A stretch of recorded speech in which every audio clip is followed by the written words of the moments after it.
আমরা আমাদের চ্যানেলে মনে করি যে ধর্ষণ যেখানেই হোক, যখনই হোক, যার সাথেই হোক, যেই করুক, ধর্ষকের একটাই শাস্তি হওয়া উচিত, সেটা হচ্ছে ফাঁসি।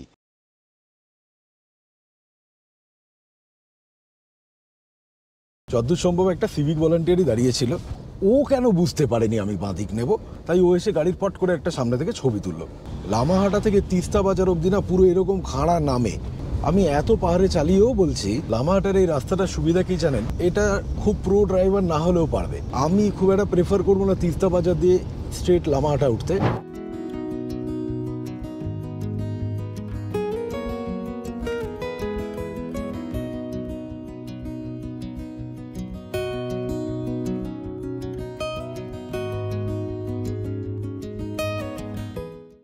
দার্জিলিং বেড়াতে এসছেন নিজের গাড়ি নিয়ে, তা দার্জিলিং অবধি এসে গেছেন। এইবারে হচ্ছে সাইট সিইংয়ের কথা, যে দার্জিলিংয়ের আশপাশে কোন কোন জায়গা যেতে পারি। তার মধ্যে একটা খুব সুন্দর জায়গা হচ্ছে লামাহাটা, আর সেটা দার্জিলিং থেকে কিন্তু কাছে, মানে মোটামুটি ধরুন 1 থেকে 1.5 ঘন্টায় নিশ্চিন্তে পৌঁছে যাবেন। আজকের ভিডিওতে আপনাদেরকে নিয়ে যাব দার্জিলিং থেকে লামাহাটা। আমরা এই সবে দার্জিলিংয়ে আমাদের হোটেল থেকে স্টার্ট করেছি গাড়ি। দার্জিলিংয়ের সরু গলিপথ দিয়ে আপাতত চলছি, সেটা দেখুন। তারপরে আসবে দারুণ সুন্দর রাস্তা, সব কিছু থাকবে আপনাদের জন্য এই ভিডিওটাতে, সেই অবধি দেখবেন, এটাই অনুরোধ রইল। চলুন তাহলে আপাতত দার্জিলিংয়ের ছোট্ট গলি।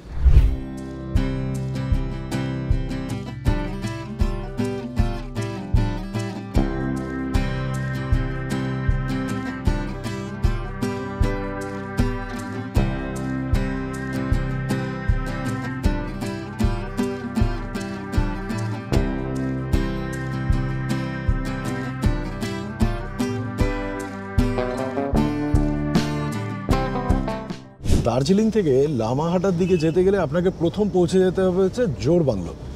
এবার এই জোড়বাংলোর রাস্তাটা কিন্তু দার্জিলিং শহরের ঠিক পেছন দিয়ে যায়। আপনারা অলরেডি বুঝতেই পারছেন যে এই রাস্তাটা খুব সুন্দর, কিন্তু এটা কিন্তু আপনার চেনা যে দার্জিলিংয়ে আসার রাস্তা সেটা নয়। এবার আপনার এটা কনফিউশন হতেই পারে যে এই পেছনের রাস্তাটা আমি চিনব কী করে। সেটা নিয়ে কোনো চিন্তা নেই, দুটো জিনিস আপনাকে হেল্প করবে সেটার ক্ষেত্রে। একটা হচ্ছে গুগল ম্যাপস, আরেকটা হচ্ছে যে আপনার রেগুলারের প্রত্যেকটা গাড়িকেই, যেগুলো সিকিমের দিকে যাচ্ছে বা যেগুলো আপনার ঘুমের দিকে যাচ্ছে, সব গাড়িকে এই রাস্তা দিয়েই রুটিং করানো হয়।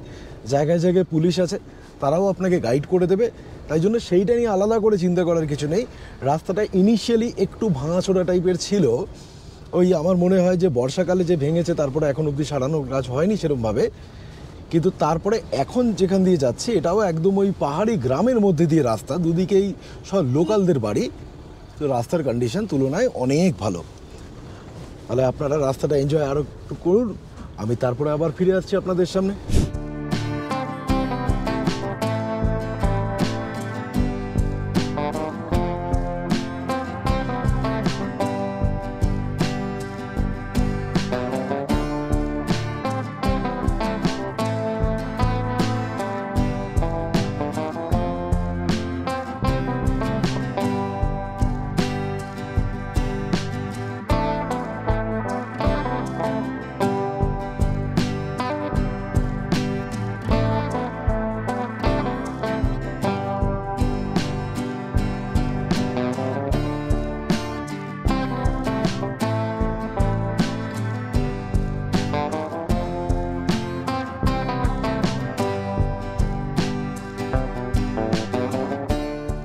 আপনি কি আমার সাথে লং ড্রাইভে যেতে চান?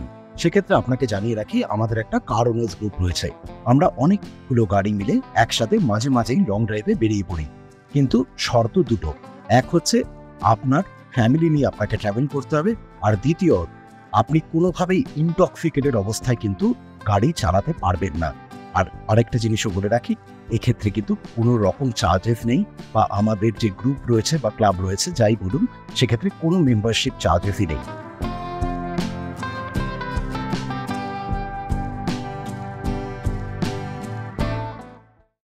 জোড়বাংলো পৌঁছানোর পরে জাস্ট একটুখানি এগোবেন, একটুখানি মানে 50 মিটার এগিয়েই বাঁ দিকে একটা ছোট্ট গলি টাইপের ঢুকে যাচ্ছে, সেই দিকে হচ্ছে লামাহাটা। ওই গলিটা যখন বাঁকবো, ওখানে বোধহয় যতদূর সম্ভব একটা সিভিক ভলান্টিয়ারই দাঁড়িয়েছিল। ওর খুব দুঃখ হয়েছে যে আমি কেন গাড়িতে ইন্ডিকেটার দিইনি, তাই মানে কোনো ইস্যুস ছিল না, পেছনে কোনো গাড়ি নেই, সামনে কোনো গাড়ি নেই, ও কেন বুঝতে পারেনি আমি বাঁ দিক নেব, তাই ও এসে গাড়ির পট করে একটা সামনে থেকে ছবি তুললো। আমি ওকে জিজ্ঞেস করলাম যে হে দুষ্টু, হে মিষ্টি, না এইভাবে জিজ্ঞেস করিনি, আমি ওকে আপ বলেই জিজ্ঞেস করেছি যে আপনার পোস্ট কি? আপনি তো ছবি তুললেন, বলছেন কেস দেবেন, আপনার পোস্ট কি? এটা দেখুন, এটা আমাদের রাইট। একটা অফিসার লেভেল ছাড়া যদিও সিভিক ভলান্টিয়ারও কেস দিতেই পারে না, ওর অধিকার নেই সেটা। ব্যাস, খুব গায়ে লেগেছে, ঠিক জায়গায় পড়েছে। এসে হাতে ক্যামেরা নিয়ে ভিডিও অন করে, হ্যাঁ বলিয়ে তো ক্যা বল রা, হাম আপনা অফিসার কো বলেগা।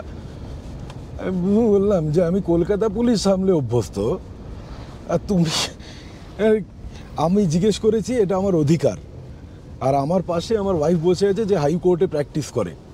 যখন বললাম তখন আস্তে আস্তে আস্তে আস্তে বাবু শুকিয়ে গেল, গোর্খা থেকে 1 সেকেন্ডে দেশি হয়ে গেছে।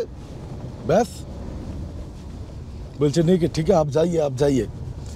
এইগুলো না এখন এখানে তৈরি হচ্ছে, এগুলো কিন্তু আগে এখানকার মানুষের মধ্যে ছিল না।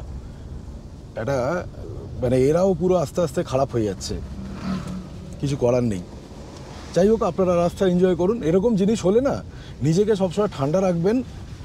আর ওরা যখনই ওই ক্যামেরাটা অন করবে, একটা জিনিস সবসময় মাথায় রাখবেন যে ক্যামেরার সামনে আপনি কোনো আনপার্লামেন্টারি কথা বলবেন না, আপনি নিজের লজিক থেকে সরবেন না, আর কোনো রকম কোনো মানে খুব উত্তেজিত চিত্ত কিচ্ছু দেখাবেন না। তাহলে ও আপনার এগেনস্ট ওই প্রমাণটাকে কিচ্ছু করতে পারবে না।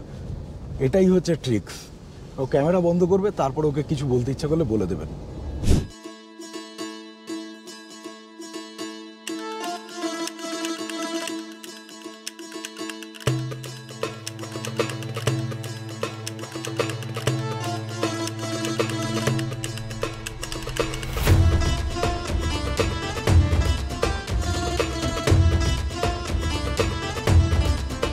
আচ্ছা, এক্ষুনি যে ওই জায়গাটা দেখলেন যেখানে ডান দিকে একটা রাস্তা চলে যাচ্ছে, এই জায়গাটা থেকে এই ডান দিকটা চলে যায় হচ্ছে আপনার তাকদা, তিনচুলে, রঙ্গারুন্টি এস্টেট, সব কিন্তু এই ডান দিকটা চলে যাবে। আর আমরা চলে যাব আপাতত সোজা তাকদা, তিনচুলে। যদি কেউ যেতে চান তাহলে সেই জন্য আমাদের চ্যানেলে কিন্তু একদম ডিটেলড রোড ভিডিও আছে। এই রাস্তাটা ওঠার পরে রাস্তাটার কন্ডিশন কেমন সেটা দেখে নেবেন। রাস্তাটা কিন্তু এক এক জায়গায় অফ রোড আছে। তবে লামাহাটা অবধি রাস্তা পুরোটাই হচ্ছে একদম পিচ পাতা রাস্তা, খুব সুন্দর, দুদিকে জঙ্গল, খুব ভালো লাগবে।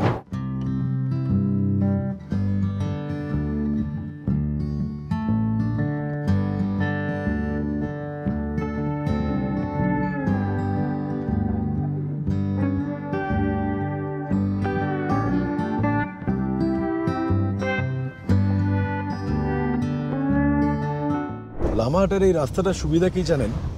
যে এটা খুব প্রো ড্রাইভার না হলেও পারবে।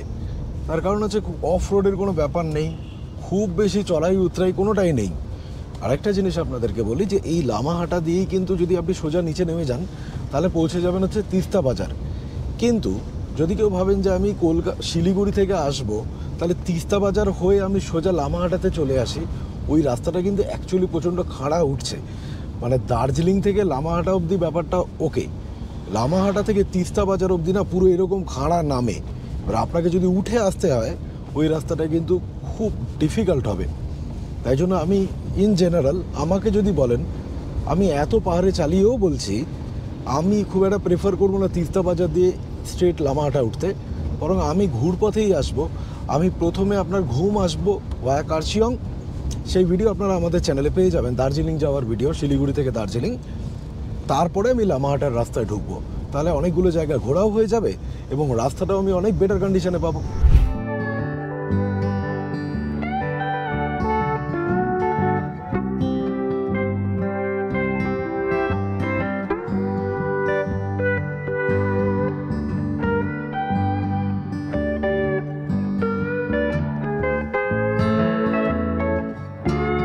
আচ্ছা, এই রাস্তায় কিন্তু আপনাকে নিয়ে চলে যাবে হচ্ছে দাবাইপানিতে। কীরমভাবে বলে দিই, একটা দেখবেন পুরনো মাইল ফলকগুলো, সেই মাইল ফলকে একটা জায়গায় লেখা আছে 21 কিলোমিটার তিস্তা।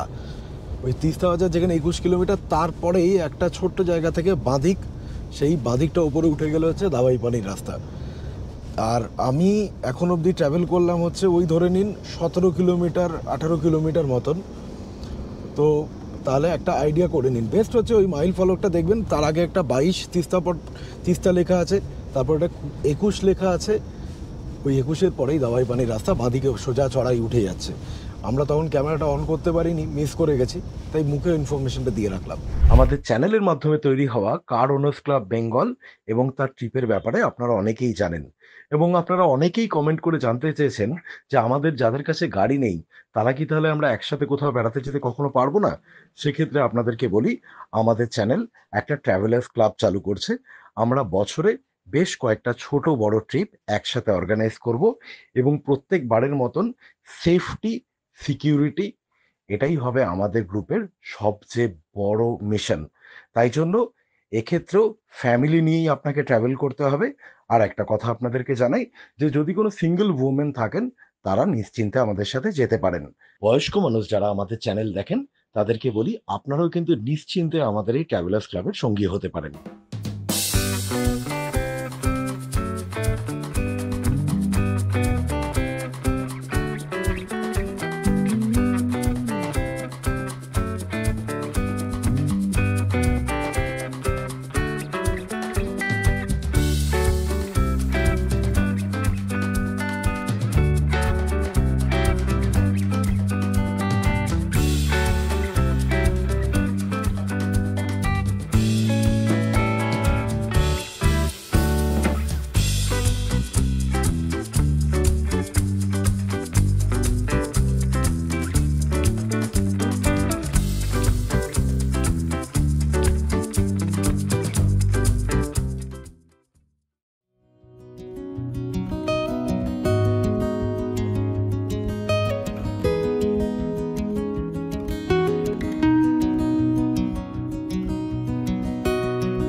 ফাইনালি আমরা লামাহাটায় পৌঁছে গেলাম এবং গাড়ি পার্কিং করে দিয়েছি।